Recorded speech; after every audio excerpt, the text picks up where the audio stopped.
ఎవరమైనా సరే ఎదుటివారిని గౌరవించుకుంటూ విమర్శలు, సద్విమర్శలు, ప్రతి విమర్శలు చేయాలి తప్ప భాషని ఇంకా దిగజారుస్తూ మాటలు మాట్లాడడం అనేది సరైనది కాదనేది నా అభిప్రాయం.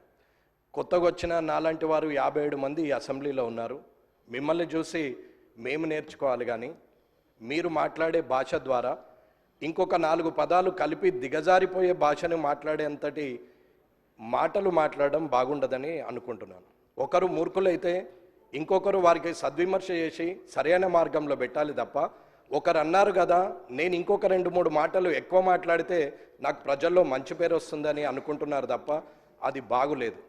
ఇలా మనం ఒకరి మీద ఒకరు మాట్లాడుకుంటూ వాటిని కనీసం రికార్డ్స్లోకి కూడా తీసుకునే పరిస్థితులు లేకుండా మీడియా ముందట మాట్లాడుతూ పోతుంటే ఆఖరికి మీడియా వాళ్ళు కూడా క్లాస్మేట్స్, చిన్ననాటి మిత్రులు ముఖ్యమంత్రి గారు అయినట్టు ముఖ్యమంత్రి రేవంత్ రెడ్డి లేకపోతే మాజీ ముఖ్యమంత్రి చంద్రశేఖర్ రావు అని చెప్పి సింగులర్ వర్డ్లు మాట్లాడి ప్రధానమంత్రి మోడీ అని మాట్లాడి చిన్ననాటి మిత్రులతో సంబోధించినట్టు సంబోధించే పరిస్థితికి మీడియా కూడా వచ్చిందంటే దానికి కారణం రాజకీయ నాయకులమైన మనం అనేది మీరు గ్రహించాలి.